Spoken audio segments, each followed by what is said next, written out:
Bonjour. Toujours dans le cadre du cinquantenaire du Centre savoyard de vol à voile alpin, aujourd'hui, je vous emmène à la rencontre d'une grande dame de l'aviation. 2 fois championne du monde de voltige aérienne, ex-présidente du musée de l'air et de l'espace, sans compter les multiples actions en faveur de sa passion pour l'aviation, Catherine Monoury nous reçoit à l'Aéroclub de France, dont elle est la présidente. Cette maison, où sont passés les plus illustres pilotes des 2 sexes, acteurs de cette grande famille aéronautique, inspire admiration et respect.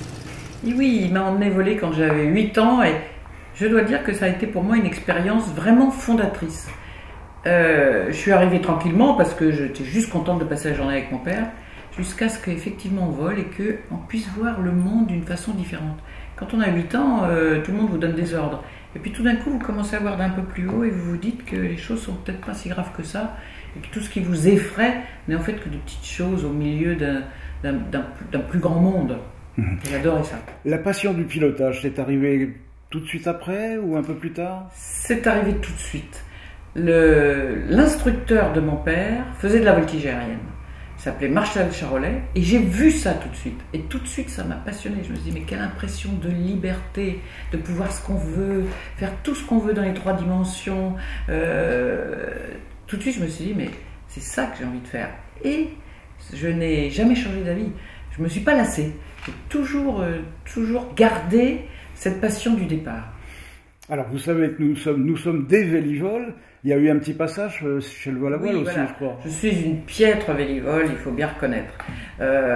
Mais je dois avoir ce qu'on appelait, me semble-t-il, le brevet C, c'est-à-dire j'ai dû faire 50 bornes et 5 heures, très péniblement, parce que je me suis fait quand même interdire de vol après un vol de 4h45 ou 50 au Mans. J'avais voulu essayer d'aller terminer les dernières 10 minutes sur le toit d'une usine dont on savait qu'elle restituait le soir, et je me suis dit, je vais faire comme les autres, sauf qu'ils avaient arrosé ce jour-là, donc je suis passé au ras du toit très vite, posé à contre-caïfut, interdit de vol, et bon, j'ai commencé à apprendre la dure vie du vélivol. Effectivement, la finesse est dans le pilotage. L'avion, il ne doit pas être trop fin, parce qu'il faut surtout qu'il soit puissant, avec un peu, souvent ça correspond à simplement des bords d'attaque assez épais, avec quand même de la traînée, parce qu'on est souvent aussi vertical en descente, et un avion trop fin prend trop de vitesse. Donc c'est un équilibre pour rester dans... Tout ça se fait dans des petits volumes, donc vous êtes dans 1 km de long, 1 km de large, 1 km de haut, avec 100 mètres à la base, et là-dedans, entre 400 km/h et 0, ou même moins, puisqu'on peut les laisser reculer en faisant une cloche, vous devez réussir à composer des programmes là-dedans. Et l'avion, lui, il doit résister, c'est-à-dire être capable de supporter beaucoup de jets, ainsi que le pilote, parce que quand vous êtes aussi à 400 km/h et que vous arrivez en bout de box, que vous tirez, ça va donner quand même pas mal de jets pour rester au bon endroit. Et puis, apprendre à s'orienter dans l'espace, repérer où on est, les 45 degrés, les verticales, les figures les plus extraordinaires. Et maintenant qu'on a d'assez gros moteurs, vous faites aussi beaucoup de choses autour du couple moteur. C'est pour moi, ça demande beaucoup de travail. C'est pour moi, ça représente à l'aviation ce que le cadre noir est à l'équitation. C'est du travail pour de la précision. Et c'est uniquement ça, c'est du boulot. Et pour restituer quelque chose qui va être précis. Il y avait beaucoup de différences entre mes 2 championnats, parce que on est passé du bois, qui était un chouette matériau, mais au carbone. Et le carbone étant beaucoup plus rigide, il tourne plus vite, il y a moins de pertes. En plus, c'est tout à fait différent dans la résistance. Quand vous tirez trop fort sur un avion en bois, on a connu tous ces problèmes avec les Cap 10, vous abîmez définitivement. C'est-à-dire que si votre bois il est criqué, il va tenir tant de cycles. Mais on ne sait pas. Mais de toute façon, il a diminué sa durée de vie. Le carbone, c'est tout à fait différent. Il tient ou il explose. Donc, c'est jamais terrible, mais vous ne pouvez pas faire de choc dessus. Par contre, le carbone ne s'abîme pas petit à petit. Et c'est donc une façon de les traiter différente. Et surtout, on a eu des commandes qui ont grandi, des grossi. On est pratiquement dans les mêmes... ça n'a pas changé fondamentalement. Ça a changé la façon de piloter, les rapidités de rotation, donc la possibilité de combiner davantage, de mettre de plus en plus de parties dans une figure. Je vais pouvoir faire 2 tonneaux, puis derrière encore quelque chose. Parce que ça va avoir tourné plus vite, je vais avoir perdu moins de temps. Et en fait, souvent j'entends des gens me dire « Ah mais moi j'aimais mieux la voltige avant, ah, quand vous faisiez du stamp c'était doux, c'était ceci, c'était cela, ou en 4-10, alors que là maintenant vous pilotez comme des brutes. » Sauf que les pilotes ont toujours piloté de la même façon, c'est-à-dire ils essaient de tirer le maximum de l'avion. Si vous êtes dans un stamp, vous allez mettre les 2 mains pour le faire tourner vite et il va faire ça vu de l'extérieur. Alors que si vous faites ça avec votre avion, il va déjà avoir fait 3 tonneaux. Mais en fait, on fait la même chose dedans. Chacun essaie de tirer le maximum de ce que peut donner l'avion. C'est la même voltige, sauf qu'on arrive à faire un peu plus. Donc entre les 2 championnats, il y avait des performances meilleures des avions qui permettaient des choses plus difficiles, plus compliquées. Mais j'avais aussi beaucoup évolué, parce que quand je suis parti faire mon premier championnat du monde, je me souviens que j'avais, et de loin pas gagné, que je savais faire certains déclenchés verticaux, par exemple, ce qui est assez technique. J'arrivais toujours à 3/4. On avait eu un demi dans le championnat, plus un complet, j'ai fait 2/3, donc 2 beaux 0. Alors évidemment, quand j'ai fait mon dernier championnat, c'était tout à fait différent. D'ailleurs, un des plus beaux compliments que j'ai eu, je pense, ce qui m'a amusé, c'est quand j'avais terminé mon dernier championnat du monde, fin du dernier programme, j'avais bien calculé mon vol parce que j'étais devant.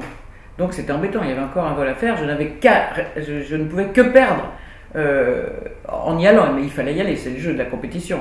Donc j'avais calculé en me disant, je suis devant, je ne vais pas faire des figures, on est sur 10, à 9,5, à 9, c'est beaucoup trop risqué. Il faut que je les fasse à 8,5 parce que j'ai plus de chances qu'elles ne m'échappent pas, qu'elles soient parfaitement faites, mais faites pour avoir 8,5 ou 9.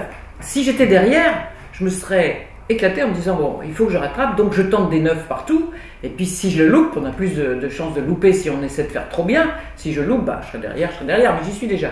Tandis que là, je voulais rester devant. Donc j'ai bien bricolé pour faire tout ce qu'il fallait, et je me revois sur une dernière figure, au bout de mon aile, je viens déclencher négatif complet, il y avait un petit lac, loin dans la campagne. Et je me suis dit, quand je vais avoir fini de déclencher, le lac doit être là tout à l'heure. C'est un truc, c'est terrible, on va essayer, le lac était là. Et je me suis dit, ah, j'étais contente. Et après, les gens, bien sûr, vous avez gagné un championnat du monde, alors on vous félicite. Très souvent, on vous dit, oh, t'as bien volé, ça. Nous, on sait qu'on a fait plein de fautes, hein, mais t'as bien volé. Et il y a quelqu'un qui est venu et qui m'a dit un truc plus drôle. Il m'a dit, je me suis régalé en te regardant parce que j'ai regardé l'expérience volée. Je te voyais t'économiser. Je te voyais, malgré le fait qu'on soit dans des vitesses terribles, parce qu'à 400 km/h, 300 km/h, tout est à la demi-seconde. Sinon, c'est plus bon. Mais je voyais que tout était maîtrisé. La voltige, c'est ça. C'est la maîtrise absolue. On est le maître à bord. C'est pas un Pégase récalcitrant. Les avions, ils ont des personnalités, parce il n'y en a pas de pareil, même de même série. Une petite forme d'âme, mais celui qui conduit, c'est celui qui a les gants, c'est celui qui tient les rênes. Est-ce que je peux vous demander ce que vous pensez de ces gens qui s'obstinent à voler dans des machines où il n'y a pas de moteur? Ah bah je trouve qu'ils ont bien du courage, parce que moi quand j'ai rien sur la main gauche, je suis quand même très ennuyé, et je trouve ça magnifique. Franchement, le vol à voile, j'adore ça. J'ai pas pu tout faire, parce que le vol à voile prend beaucoup de temps. Et la voltige, de la façon dont je l'ai faite, m'a pris un temps fou. J'ai passé des semaines. C'est une sorte d'ascèse hein, quand vous acceptez d'être dans une équipe de France, faire des choses comme ça. C'est toujours accepter la critique, tout le temps. J'ai jamais fait un vol où on m'a dit que c'était bien, je me souviens. Enfin, si, c'est pas mal, c'est mieux, mais toujours sous l'œil de la critique. Et toujours recommencer. Tu voleras demain à 10h, on se dit, tiens, je serais peut-être mieux chez moi. En vol à voile, vous allez avoir pour vous-même cette même critique. Merde, j'ai loupé, comment j'ai fait pour louper la pompe du jour qui était juste où il faut. On n'est jamais content, c'est jamais bien fait. Il n'y a qu'une chose qui s'en rapproche un peu, sans doute la montagne aussi. Très dur, très difficile. Et le vol à voile, vous êtes sûr de jamais faire 2 fois le même vol. Et en voltige, on ne fait jamais 2 fois le même vol non plus. Ça se ressemble plus, mais il y aura le vent qui est un peu différent. Il faudra toujours calculer quelque chose. Et en vol à voile, ce qui est formidable, c'est cette créativité qu'on doit avoir. C'est la connaissance de la météo, c'est tout ça que finalement moi j'ai pas vraiment, mais que j'admire. Eh bien, je souhaite un très très bon anniversaire au Centre Savoyard de vol à voile alpin et je lui souhaite vraiment encore 50 superbes années derrière. Que surtout l'aviation continue à être aimée comme elle l'a été, puisque c'est le rêve le plus ancien de l'humanité et que maintenant il y a des gens qui sont capables de vous dire qu'il ne faut plus rêver d'aviation et c'est bien le vol à voile qui nous permet de le faire.